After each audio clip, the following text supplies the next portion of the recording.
നല്ല മണ്ണ് കിട്ടാത്ത ഒരുപാട് സുഹൃത്തുക്കൾ നമുക്കുണ്ട്. അപ്പോൾ അവർക്കെല്ലാം, അതായത് കായൽ തീരത്ത്, കടൽ തീരത്ത്, അതേപോലെ ഫ്ലാറ്റില്, അങ്ങനെ ഒരുപാട് പേർക്ക് നല്ല മണ്ണ് കിട്ടുന്നില്ല. അപ്പം അങ്ങനെ ഉള്ളവർക്ക് വേണ്ടിയിട്ട് ഉള്ള ഒരു വീഡിയോ ആണ് ഇത് നമ്മൾ മണ്ണിന് പകരം, അല്ലെങ്കിൽ മണ്ണിനും മണലിനും പകരം നമ്മൾ ചേർക്കുന്നത് പേപ്പറാണ്. നമസ്കാരം, ആരോഗ്യപച്ചയിലേക്ക് എല്ലാവർക്കും സ്വാഗതം. ഇപ്പോൾ നമ്മൾ ചർച്ച ചെയ്തുകൊണ്ടിരിക്കുന്നത് സ്ഥലക്കുറവുള്ളവർ, സമയക്കുറവുള്ളവർ, അതേപോലെ ഫ്ലാറ്റിലും സിറ്റിയിലും താമസിക്കുന്നവർക്ക് വേണ്ടിയിട്ടുള്ള ഒരു കൃഷി രീതിയാണ്. ഇതിൽ തന്നെ നമ്മൾ ഗ്രോ ബാഗിൽ മണ്ണ് നിറയ്ക്കുന്ന ഒരു വിധം കാണിച്ചിരുന്നു. അതിൽ മണ്ണും മണലും നമ്മൾ ചേർത്തിട്ടുണ്ട്. പക്ഷേ ഇന്നത്തെ ഈ മണ്ണില്ലാ കൃഷിയിൽ മണ്ണും മണലും ചേർക്കുന്നില്ല. അത്രയും അളവ് തന്നെ ചകിരിച്ചോറാണ് ചേർക്കുന്നത്. ചകിരിച്ചോറും പേപ്പറും ലെയർ ആയിട്ടാണ് ചെയ്യുന്നത്. അതായത് ആദ്യം പേപ്പർ ചേർക്കും, പിന്നെ മറ്റുള്ള നമ്മൾ തയ്യാറാക്കുന്ന ഒരു വളക്കൂട്ടുണ്ട്. അത് നമുക്ക് വെളിയിൽ പോയി നോക്കുമ്പോൾ കാണാം. അപ്പൊ ഈ പേപ്പർ നല്ലതുപോലെ ഞെരുക്കി വെക്കാൻ പറ്റിയില്ല എന്നുണ്ടെങ്കിൽ ചെറുതായിട്ടൊന്ന് നനച്ചു കൊടുക്കുക. അല്ലെന്നുണ്ടെങ്കിൽ ഇത് കുറച്ച് ദിവസം കഴിയുമ്പോൾ അങ്ങ് താന്ന് ഗ്രോ ബാഗിന്റെ പകുതിയോളം ആവും. അപ്പൊ അങ്ങനെ ഒരു മിസ്റ്റേക്ക് വരാതിരിക്കാൻ വേണ്ടിയിട്ട് ഒന്നുകിൽ നിങ്ങൾക്ക് നനച്ചു കൊടുക്കാം, അല്ലാന്നുണ്ടെങ്കിൽ പേപ്പർ നന്നായി ഞെരുക്കി വെക്കാം. അപ്പൊ എങ്ങനെയാണ് ഇത് ചെയ്യുന്നതെന്ന് നമുക്ക് വെളിയിൽ പോയി നോക്കാം. മണ്ണില്ലാ കൃഷിക്ക് വേണ്ടുന്ന സാധനങ്ങൾ ഏതെല്ലാമാണെന്ന് നമുക്ക് നോക്കാം. നമ്മളിവിടെ മണ്ണ് ചേർക്കുന്നില്ല, പകരം ചകിരിച്ചോറ്, കടല പിണ്ണാക്ക്, ഗ്രോ ബാഗ്, ഉമി, മെയിൻ സാധനമായ പത്രം അല്ലെങ്കിൽ പേപ്പർ, സമ്പുഷ്ട, വേപ്പിൻ പിണ്ണാക്ക്, തിരി, കരിയില, വാം, കുമ്മായം, സ്യൂഡോമോണസ്, ചാരം, എല്ലുപൊടി, ഡോളോമൈറ്റ് കുമ്മായത്തിന് പകരം എടുക്കുന്നതാണ്, പിന്നെ തൈ. അപ്പൊ ആദ്യമായിട്ട് നമുക്ക് വേണ്ടത് ചകിരിച്ചോറാണ്. ചകിരിച്ചോറ് നേരത്തെ നമ്മൾ എടുത്തു വെച്ചേക്കുന്നതാണ്. ഇതിൽ നമുക്ക് ഇന്ന് നമ്മൾ ചേർക്കുന്നത് കുമ്മായമല്ല, ഡോളോമൈറ്റ് ആണ്. കുമ്മായം വേണമെങ്കിൽ നമുക്ക് ചേർക്കാം. മണ്ണിലാണ് നമ്മൾ സാധാരണ അസിഡിറ്റി മാറ്റാൻ വേണ്ടിയിട്ട് കുമ്മായം ചേർക്കുന്നത്, അല്ലെങ്കിൽ ഡോളോമൈറ്റ് ചേർക്കുന്നത്. പക്ഷെ ഇവിടെ നമ്മൾ മണ്ണ് ചേർക്കുന്നില്ല, പകരം ചകിരിച്ചോറാണ് ചേർക്കുന്നത്. ഇതിൽ നമുക്ക് ചേർക്കാം. കാരണം എന്ന് വെച്ചാൽ ചിലപ്പോൾ ഈ വളങ്ങൾ എല്ലാം ചെടിക്ക് പിടിക്കാൻ പറ്റാതെ ആവും. അതിൻ്റെ വേര് അതിനെ പിടിച്ചെടുക്കാനുള്ള ഒരു പ്രാപ്തി കാണത്തില്ല. അപ്പൊ അതുകൊണ്ട് തന്നെ, കാരണം ഇരുമ്പിന്റെ അംശം കൂടുതലൊക്കെ ഉണ്ടെന്നുണ്ടെങ്കിൽ ഇത് പിടിച്ചെടുക്കത്തില്ല. അതുകൊണ്ടാണ് നമ്മൾ ഡോളോമൈറ്റ് ചേർക്കുന്നത്. അപ്പൊ ഡോളോമൈറ്റിൽ ഇതിൽ കാൽസ്യത്തിന്റെ അംശം കൂടുതലുണ്ട്, അതേപോലെ തന്നെ മെഗ്നീഷ്യവും ഉണ്ട്. ഇപ്പൊ ഒരു പ്രാവശ്യം കൃഷിയുടെ, അതായത് ചെടിയുടെ വളർച്ചാ സമയത്ത് ഞാൻ പറയാം, കുമ്മായവും ഡോളോമൈറ്റും നമുക്ക് മാറി മാറി കൊടുക്കണം. കാരണം കുമ്മായത്തിനേക്കാളും വേറൊരു ഗുണം ഡോളോമൈറ്റിലുണ്ട്. ഡോളോമൈറ്റിൽ വിലയും കുറവാണ്, അതോടൊപ്പം മെഗ്നീഷ്യം ഉണ്ട്. എന്നാൽ തക്കാളി പോലെയുള്ള ചെടികൾക്ക് കുമ്മായമാണ് ഏറ്റവും നല്ലത്. പക്ഷെ അതുകൊണ്ട് നമുക്ക് മാറിയും തിരിഞ്ഞും ഇത് കൊടുക്കാം. അതായത് ഒരു 15 ദിവസം ആകുമ്പോൾ കുമ്മായവും അടുത്ത 15 ദിവസം ആകുമ്പോൾ ഡോളോമൈറ്റും, അങ്ങനെ നമുക്ക് ഗ്രോ ബാഗിൽ അങ്ങനെ മാറി തിരിഞ്ഞും കൊടുക്കാം. അപ്പൊ ഇവിടെ നമ്മൾ ചേർക്കുന്നത് ചകിരിച്ചോറ്, അതേപോലെ ഒരു 40 ഗ്രാം ഡോളോമൈറ്റ് ആണ് കൊടുക്കുന്നത്. ഇത് പഴയതുപോലെ ഇളക്കിപ്പോ. ഇത് പഴയതുപോലെ തന്നെ നമുക്ക് ഇളക്കി ഒരാഴ്ചയോളം വെച്ചേക്കണം. ചെറിയ നനവുള്ള ചകിരിച്ചോറാണ്. അപ്പൊ ഇത് ഒരാഴ്ച മുതൽ 10 ദിവസം വരെ നന്നായിട്ട് ഇളക്കി വെച്ചേക്കണം. അപ്പൊ അങ്ങനെ ഇളക്കി വെച്ചതിന് ശേഷം മാത്രമേ നമുക്കിത് ബാക്കിയുള്ള കൂട്ടുകൾ ചേർക്കാവുള്ളൂ. ഇവിടെ നമ്മൾ മണൽ ചേർക്കുന്നില്ല, ഒപ്പം മണ്ണും ചേർക്കുന്നില്ല. നന്നായിട്ട് അടിയെല്ലാം നല്ലതുപോലെ ഇളകി മാറ്റി വയ്ക്കും. മതി. ഇനി നമ്മൾ ഒരാഴ്ച മുന്നേ ഇളക്കി, അതായത് ഇത് മാറ്റിക്കോ, എന്നിട്ട് ആ ഡോളോമൈറ്റ് മിക്സ് ചെയ്ത കൂട്ടിഞ്ഞെടുത്തോ.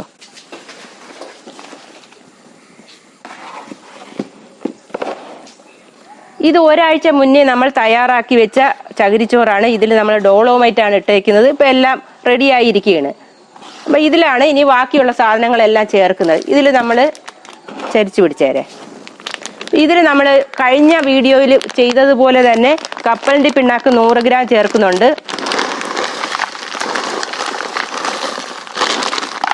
100 ഗ്രാമാണ് അതിന്റെ കണക്ക്. അപ്പം നിങ്ങൾക്ക് അളവ് ഏകദേശം അറിവില്ലെങ്കിൽ ചെറുതായിട്ടൊന്ന് തൂക്കി ചെയ്യാം. അടുത്തത് വേപ്പിൻ പിണ്ണാക്കാണ്. വേപ്പിൻ പിണ്ണാക്ക് കീടങ്ങളെല്ലാം അകറ്റുന്നതിന് വളരെ നല്ലതാണ്. ചെടിക്ക് വളർച്ചയ്ക്കും വളരെ നല്ല ഒന്നാണ് വേപ്പിൻ പിണ്ണാക്ക്. അടുത്തതായിട്ട് വേണ്ടത് ചാരമാണ്. ചാരം മണ്ണിലുള്ള ടോക്സിൻ എല്ലാം മാറ്റാൻ നല്ലതാണ്. അതുകൊണ്ട് ചാരം നമ്മൾ ഒരു 100 ഗ്രാം ചാരം ചേർക്കാം. പിന്നെ വേണ്ടത് അത് എടുത്തിട്. സമ്പുഷ്ടയാണ് കഴിഞ്ഞ, അതായത് എല്ലാ ചെടിക്കും അത് കുറെ വാരിയിട്. കാരണം നമ്മുടെ ഈ ചകിരിച്ചോറ് എത്രയുണ്ടോ അത്രയും തന്നെ സമ്പുഷ്ടയും വേണം. അടിവളമായിട്ട് നമുക്ക് ഏറ്റവും നല്ലത് സമ്പുഷ്ട തന്നെയാണ്. കാരണം കുമിൾ രോഗങ്ങളൊന്നും വരത്തില്ല. അപ്പൊ അതുകൊണ്ടാണ് നമ്മൾ സമ്പുഷ്ട ചേർക്കുന്നത്. മണ്ണിര കമ്പോസ്റ്റ് ഉണ്ടെന്നുണ്ടെങ്കിൽ അത് ചേർത്താൽ മതി, കുഴപ്പമില്ല. പക്ഷെ ഈ കുമിൾ രോഗങ്ങളെ എല്ലാം അകറ്റുന്നതിന് വേണ്ടിയിട്ട് നമുക്ക് നല്ലത് മതി സമ്പുഷ്ടയാണ്. മണ്ണിലുള്ള ചില ജീവാണുക്കൾ തന്നെയാണ് നമ്മൾ ഈ സമ്പുഷ്ടയിലെല്ലാം വളർത്തി വലുതാക്കി വെച്ചിരിക്കുന്നത്.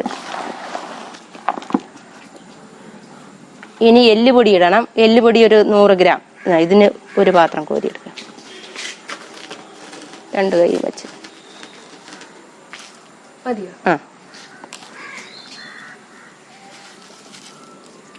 ഇനി വേണ്ടത് സിലിക്കയുള്ള ഉമിയാണ്. പലർക്കും ഉമി കിട്ടുന്നില്ല എന്ന് പറഞ്ഞു. ഉമി ഇല്ല എന്നുണ്ടെങ്കിൽ വൈക്കോലിന്റെ പൊടികൾ ചേർക്കാം. അപ്പൊ അത് വളരെ നല്ലതാണ്. അതല്ലെങ്കിൽ മുളയുടെ ഇല.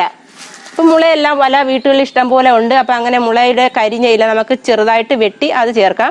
അപ്പൊ സിലിക്കയുടെയൊക്കെ അംശം കിട്ടും. അതേ കണക്ക് തന്നെ മണ്ണിൽ നല്ല ഇളക്കവും കിട്ടും. ഇപ്പൊ നമ്മുടെ കൂട്ടെല്ലാം തയ്യാറായി കഴിഞ്ഞ് ഇവിടെ നമ്മൾ മണ്ണും മണലും ചേർത്തിട്ടില്ല. ഇനി ഒരു പ്രധാന ഐറ്റം ഉണ്ട്, അത് പേപ്പറാണ്. നിങ്ങളുടെ എല്ലാം വീട്ടിൽ ഇനി വേസ്റ്റ് ആയിട്ട് കിടക്കുന്ന പേപ്പർ ഉണ്ടെന്നുണ്ടെങ്കിൽ അതെല്ലാം എടുത്ത് സൂക്ഷിച്ചു വെക്കാം. വെളിയിൽ വെറുതെ എടുത്ത് കളയണ്ട. ഈ പേപ്പറെല്ലാം നമുക്ക് കൃഷിക്കായിട്ട് ഉപയോഗിക്കാം. അപ്പൊ ഇവിടെ നമ്മുടെ കൂട്ടെല്ലാം റെഡിയായി. ഇതങ്ങോട്ട് ഒരറ്റത്തോട്ട് മാറ്റിയേ. ഇനി വേണ്ടത് ഗ്രോ ബാഗാണ്. കഴിഞ്ഞ വീഡിയോയിൽ നമ്മൾ ഗ്രോ ബാഗിൽ ഹോൾ ഇടുന്നത് എങ്ങനെയാണെന്ന് കാണിച്ചു. അപ്പൊ അതേപോലെ ഒരു ഹോൾ ഇടാം. ഇത് ഈ തിരി കയറ്റുന്നതിന് വേണ്ടിയിട്ടാണ്. നമ്മൾ ഈ കൃഷിയും ചെയ്യുന്നത് തിരിനനയായിട്ടാണ്. ഇനി നിങ്ങൾക്ക് തിരിനനയായിട്ട് ചെയ്യാൻ പറ്റിയില്ല എന്നുണ്ടെങ്കിൽ ഹോൾ ഇടണ്ട. പകരം ഇത് ഗ്രോ ബാഗിൽ നമ്മൾ ആദ്യം മണ്ണ് നിറച്ച രീതിയിൽ തന്നെ ഹോൾ ഇടാതെ നമുക്ക് ചെയ്യാം. അപ്പൊ അവിടെ ശ്രദ്ധിക്കേണ്ടതെന്ന് വെച്ചാൽ മണ്ണിന് പകരം നമ്മൾ പേപ്പറാണ് കൊടുക്കുന്നത്. വേറെ ഒരു പ്രധാന കാര്യം, അങ്ങനെ നമ്മൾ ചെയ്യുമ്പോഴത്തേക്ക് വെള്ളം ഒഴിക്കുന്നതും വളം ഒഴിക്കുന്നതും എല്ലാം വളരെ കറക്റ്റ് ആയിരിക്കണം. അല്ലാന്നുണ്ടെങ്കിൽ ഈ വളവും വെള്ളവും എല്ലാം ഒലിച്ചു പോകും. അതുകൊണ്ട് ഹോൾ ഇടണ്ട. പകരം നമ്മൾ വെള്ളവും വളവും ഒക്കെ ഒഴിക്കുമ്പോൾ കറക്റ്റ് അളവിൽ ഒഴിച്ചിരിക്കണം. അപ്പം ഇനി നമുക്ക് എങ്ങനെയാണ് ഇത് ഫില്ല് ചെയ്യുന്നതെന്ന് നോക്കാം. തിരിയുടെ കുറച്ച് ആ പൈപ്പിന്റെ നീളം വീതി അനുസരിച്ചുള്ള ഭാഗം വെളിയിലിട്ടിട്ട് ബാക്കി നമുക്ക് ഗ്രോ ബാഗിന്റെ അകത്തിടാം. ഈ തിരി മറിഞ്ഞു പോവരുത്. മധ്യഭാഗത്ത് തന്നെ തിരി വരണം. പൈപ്പിനകത്ത് കൊള്ളാൻ പറ്റിയ രീതിയിൽ തിരി വെളിയിലിട്ട് ബാക്കി തിരി മധ്യഭാഗത്ത് തന്നെ കൊടുക്കണം. കാരണം അങ്ങോട്ടും ഇങ്ങോട്ടും ഇത് ചരിഞ്ഞു പോകാൻ പാടില്ല. മധ്യത്തായാൽ മാത്രമേ ഇതിൽ വെള്ളം പിടിച്ചെടുക്കാനൊക്കത്തുള്ളൂ. ഇപ്പോൾ പേപ്പറെല്ലാം എടുത്തു. ഇനി ഈ തിരിയുടെ കാര്യത്തിൽ പലർക്കും പല സംശയം ഉണ്ടായിരുന്നത്, ഈ തിരി എങ്ങനെയാണ് ഉണ്ടാക്കുന്നത്, എവിടെ നിന്ന് കിട്ടുന്നതാണ്. എൻ്റെ ഒരു സഹപാഠിയും സുഹൃത്തും ചോദിച്ചത് ഈ തിരി എവിടെ നിന്ന് കിട്ടും, ഇതിനകത്ത് എന്തെല്ലാമാണ് ചേർത്തിരിക്കുന്നതെന്നാണ്. ഈ തിരിക്കകത്ത് കൊടുത്തിരിക്കുന്നത് ചകിരി നാരാണ്. അപ്പം ഈ ചകിരി നാര് കൊണ്ട് ഇതിലൊരു കോട്ടിങ് കണക്കൊരു സാധനമുണ്ട്, അത് വെച്ച് നിറച്ച് വെച്ചിരിക്കുന്നതാണ്. ഇത് നിങ്ങൾക്ക് അഗ്രോ ബസാറുകളിൽ കിട്ടും. അതേപോലെ തന്നെ ഇപ്പം ചില കുടുംബശ്രീ യൂണിറ്റുകൾ ഇത് ചെയ്യുന്നുണ്ട്. അങ്ങനെയാകുമ്പോൾ പഞ്ചായത്ത് CDSുമായിട്ട് ബന്ധപ്പെട്ട് കഴിഞ്ഞാൽ നിങ്ങൾക്ക് ഇത് എവിടെ നിന്ന് കിട്ടുന്നതെന്ന് മനസ്സിലാകും. വില കുറച്ച് കിട്ടുകയും ചെയ്യും. പിന്നെ ഈ പേപ്പറുകൾ നന്നായിട്ട് ഞെരുക്കി വെക്കണം. ഏകദേശം 2 കിലോയോളം പത്രം വേണം. വേസ്റ്റ് ആയിട്ടുള്ള പത്രങ്ങളെല്ലാം നിങ്ങൾക്ക് സൂക്ഷിച്ച്, അല്ലെങ്കിൽ സാധനങ്ങളെല്ലാം മേടിച്ചുകൊണ്ട് വരുന്ന പത്രങ്ങളെല്ലാം വെച്ചിരുന്ന ഇതേപോലെയുള്ള ആവശ്യം എടുക്കാം. വെച്ചേ. ഇനി വേണ്ടത് അതും കൂടെ ഞെടുത്ത്. ഇനി നമുക്ക് ഈ മിശ്രിതം ഇതിൽ ചേർക്കാം.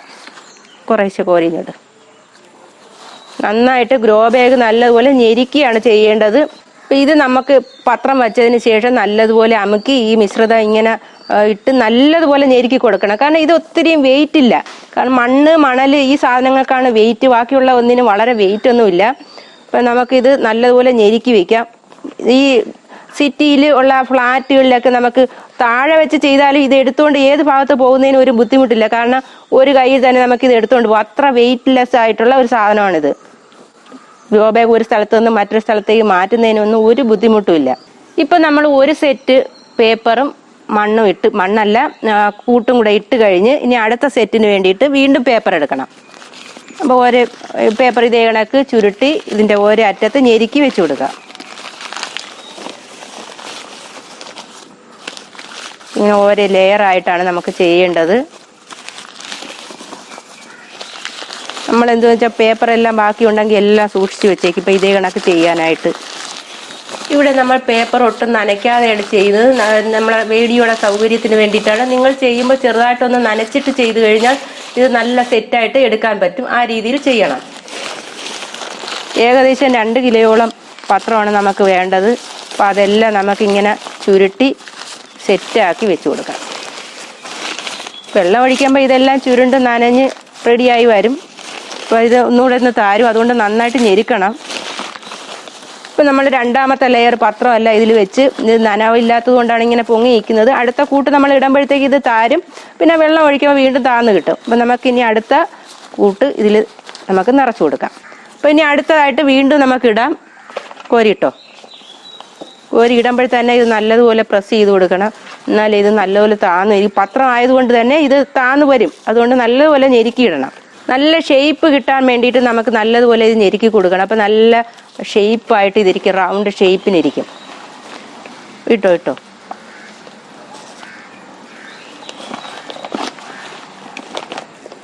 എല്ലാം നേരെ ഇട്ടോ. മണ്ണില്ല എന്ന് വിചാരിച്ച് ആരും കൃഷി ചെയ്യാതിരിക്കേണ്ട. ഫ്ലാറ്റിലുള്ളവർക്കും എല്ലാവർക്കും ചെയ്യാം. മണ്ണ് വേണമെന്നില്ല. ഇത് കണക്ക് ചെയ്യാം. ഇനി ഇത് തിരിനന ഇല്ല എന്നുണ്ടെങ്കിലും നിങ്ങൾക്ക് ഗ്രോ ബാഗ് മാത്രം വെച്ച് ചെയ്യാം. ഇതേപോലെ ചെയ്യാം. വീട്ടിനകത്ത് ഫ്ലാറ്റിനകത്ത് ഇരുന്ന് തന്നെ ഇതെല്ലാം സെറ്റ് ചെയ്യാം. ഇപ്പം നമ്മുടെ ഗ്രോ ബാഗ് ഫില്ലായി കഴിഞ്ഞ്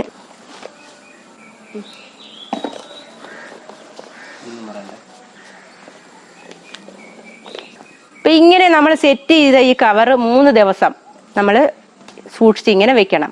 കാരണം ഇതെല്ലാം ചേർന്ന് ഇതിൻ്റെ എല്ലാ കൂട്ടും തമ്മിൽ ചേർന്ന് വളം ചെടിക്ക് പിടിച്ചെടുക്കാൻ പറ്റുന്ന ഒരു പരുവം ആകാൻ വേണ്ടിയിട്ടാണ് നമ്മളിങ്ങനെ 3 ദിവസം വെക്കുന്നത്. നമ്മൾ ഗ്രോ ബാഗിൽ മണ്ണ് നിറച്ച സമയത്തും പറഞ്ഞ് ഇതെല്ലാം വിഘടിച്ച് ഒരു ചെടിക്ക് പിടിച്ചെടുക്കാൻ പറ്റുന്ന പരുവത്തിൽ 3 ദിവസം നമുക്കിത് വെക്കണം. അതേപോലെ തന്നെ നമുക്ക് ഇവിടെയും ഇത് 3 ദിവസം സൂക്ഷിച്ചിട്ട് ചെയ്യുന്നതാണ് ഏറ്റവും ഉത്തമം. നിങ്ങൾക്ക് അല്ലാതെ ചെയ്ത് കഴിഞ്ഞാൽ ചെയ്യാം. എന്നാലും ഏറ്റവും നല്ലത് ഇങ്ങനെ 3 ദിവസം സൂക്ഷിച്ചതിന് ശേഷം ചെയ്യുന്നതാണ്. അപ്പോൾ ഇനി വേണ്ടത് നമുക്ക് 2 സൈഡിലായിട്ട് തിരിയെല്ലാം ഇവിടെ മറഞ്ഞു കഴിഞ്ഞ്. അപ്പം തിരി മറഞ്ഞാലുള്ള ഗുണമെന്ന് വെച്ചാൽ ഈ തിരിയിൽ നിന്ന് വെള്ളം ബാഷ്പീകരിച്ച് പോകത്തില്ല. അതിലിനി തിരി ഇല്ല എന്നുണ്ടെങ്കിൽ അതൊരു പ്രശ്നമല്ല. അപ്പം ഇനി തിരിയുടെ 2 വശത്തായിട്ട് നമുക്ക് 2 കുഴിയെടുക്കാം. നമ്മുടെ ഫില്ലിങ് നല്ലതുപോലെ ഉള്ളതുകൊണ്ട് നമുക്ക് കുഴിയെടുക്കാനൊന്നും ബുദ്ധിമുട്ടില്ല. 2 അറ്റത്തായിട്ട് ചെയ്യാം. അപ്പോൾ ഇവിടെ നമ്മൾ ഈ ഗ്രോ ബാഗിൽ 2 അറ്റത്തായിട്ട് തിരിയുടെ 2 അറ്റത്തായിട്ട് കുഴിയെടുത്ത് ഇനി എല്ലായ്പ്പോഴും കണക്ക് തന്നെ നമ്മൾ വാം ഇടുകയാണ്. വാമില്ലാതെ ഒരു കൃഷി നമുക്ക് ഇല്ല. അപ്പോൾ 2 കുഴിയിൽ നമുക്ക് ഇങ്ങനെ വാം ഇട്ട് കൊടുക്കാം. വേരിൻ്റെ എല്ലാം നല്ല വളർച്ചയ്ക്കും ചെടിയുടെ പെട്ടെന്നുള്ള ഗ്രോത്തിന് ഏറ്റവും നല്ലതാണ് വാം. അതുകൊണ്ട് നമുക്ക് വാം ഇടാം. ഇനി വേണ്ടത് തൈ നടുക എന്നുള്ളതാണ്. കണ്ടോ? ഇപ്പം തക്കാളി തൈയുടെ വേരുകളെല്ലാം നല്ലതുപോലെ ചുറ്റി റൗണ്ടായി നമുക്ക് എടുക്കാൻ പറ്റിയ പരുവമായി. ഇങ്ങനെയുള്ളൊരു തൈയാണ് എടുക്കുന്നത്. കണ്ട, വേരിനൊന്നും ഒരു ക്ഷതവും പറ്റിയിട്ടില്ല. എല്ലാം ചുറ്റി റൗണ്ട് ആകുമ്പോഴത്തേക്ക് നമുക്ക് തക്കാളിയുടെ തണ്ടിൽ പിടിച്ച് ഇതേ കണക്ക് എടുക്കാം. അപ്പം ഈ തക്കാളി തൈ നമുക്ക് നടാം. നമ്മൾ 2 തക്കാളിയാണ് നടുന്നത്. എപ്പോഴും ഞാൻ നടുമ്പോഴത്തേക്കും 2 തക്കാളി വീതം നടുന്നത്. ഒന്ന് പോയാലും അടുത്തത് നടാൻ വേണ്ടിയിട്ടാണ്. ഇനി ഒരെണ്ണം കൂടെ എടുത്തോ.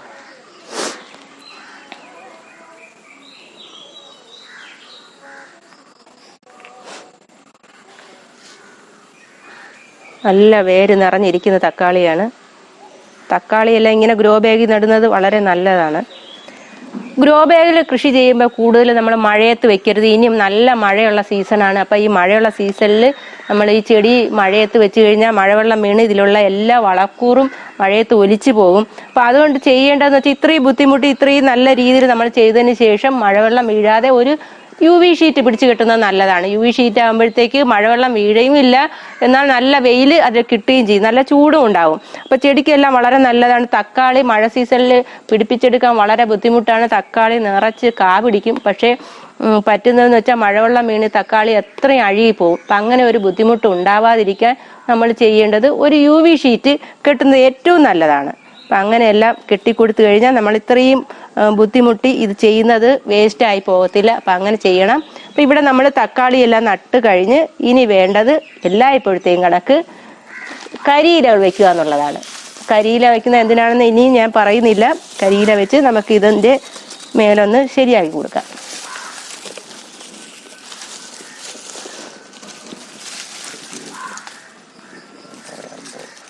ഇപ്പൊ നമ്മളിവിടെ ഗ്രോ ബാഗിൽ തക്കാളി ചെടിയെല്ലാം നട്ട് കരിയിലെല്ലാം വെച്ച് ഇനി വേണ്ടത് സ്യൂഡോമോണസ് കലക്കി ഒഴിക്കുക എന്നുള്ളതാണ്. അതിൻ്റെ അളവ് 1 ലിറ്റർ വെള്ളത്തിൽ 20 ഗ്രാമാണ്. ഇനി 20 ഗ്രാം നിങ്ങൾക്ക് എടുക്കാൻ ബുദ്ധിമുട്ടാണെങ്കിൽ ഒരു തീപ്പെട്ടി കവർ കൊള്ളുന്നത്ര, അല്ലാന്നുണ്ടെങ്കിൽ ഒരു വലിയ സ്പൂണിന് 1 സ്പൂൺ പൊടി എടുക്കുമ്പോൾ അത് 20 ഗ്രാം ആകും. അപ്പം അത്രയും ആണ് നമുക്ക് വേണ്ടത്.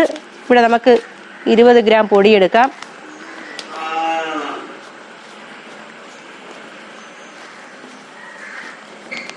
ഇത് ഏകദേശം 20 ഗ്രാം പൊടിയുണ്ട്. ഇത് നമുക്ക് ഈ വെള്ളത്തിലിട്ട് നന്നായിട്ട് ലയിപ്പിച്ച് ആ ഇളക്കുന്ന ഇതിഞ്ഞിടും. ഇനി ഇത് വെച്ച് നമുക്ക് നന്നായിട്ടൊന്ന് ഇളക്കി, സ്യൂഡോമോണസ് നന്നായിട്ട് ഇളക്കി ചേർക്കണം. ഇതിൽ നമ്മൾ സ്യൂഡോമോണസിൻ്റെ ജീവാണുക്കൾ വെള്ളത്തിൽ നിറഞ്ഞു കാണും. പിന്നെ ഇത് ചേർക്കുന്ന മീഡിയം ഒരു ടാൽക്കം പൗഡറാണ്. അപ്പം അത് അടിഞ്ഞാലും ഒരു കുഴപ്പമില്ല, നമ്മുടെ ജീവാണുക്കൾ ഇതിൻ്റെ വെള്ളത്തിൻ്റെ എല്ലാ വശത്തും കാണും. പിന്നെ ഈ ലായനി, സ്യൂഡോമോണസ് ലായനി നമുക്ക് ചെടിയുടെ ഇത് ഒരു മിനിറ്റ് വെച്ചിരുന്നാൽ ഇതിൻ്റെ ടാൽക്കം പൗഡർ എല്ലാം അടിയിലടിയും. എന്നിട്ട് നേർത്ത ലായനി മാത്രം നമുക്ക് ഒഴിച്ചാൽ മതി. അപ്പോൾ നമുക്കിതിൻ്റെ മേലൊഴിക്കുമ്പോൾ ഉള്ള പ്രത്യേകത എന്ന് വെച്ചാൽ ചെടിക്ക് വളർച്ച കൂടും. അതേപോലെ മണ്ണിൽ കുമിൾ രോഗങ്ങളൊന്നും ഉണ്ടാകത്തില്ല. അപ്പോൾ അതിന് വേണ്ടിയിട്ടാണ് നമ്മൾ ഒഴിക്കുന്നത്. ഇതെല്ലാ ആഴ്ചയിലും നമ്മൾ ഒഴിക്കുന്നത് ഏറ്റവും നല്ലതാണ്. വാട്ടർ രോഗം പോലെയുള്ള അസുഖങ്ങളൊന്നും വരത്തില്ല. അപ്പോൾ നമ്മുടെ ഫില്ലിംഗ് എല്ലാം റെഡിയാക്കി സ്യൂഡോമോണസ് ഒഴിച്ച് എല്ലാം റെഡിയായി കഴിഞ്ഞു. ഇനി വേണ്ടത് ഇതിനെ കൊണ്ടുപോയി നമ്മുടെ ഈ പൈപ്പിനകത്താണ് നമ്മൾ വെക്കുന്നത്. തിരുനനയാണ് നമ്മൾ ചെയ്തത്. അപ്പം നമുക്ക് തിരുനനയിൽ എങ്ങനെ ഇത് ഫിറ്റ് ചെയ്യാമെന്ന് നോക്കാം. തിരി നമ്മൾ എടുത്ത് അതിനകത്തോട്ട് പൈപ്പിനകത്തോട്ട് കയറ്റി റെഡിയാക്കി വെക്കുകയാണ്. വെച്ചാ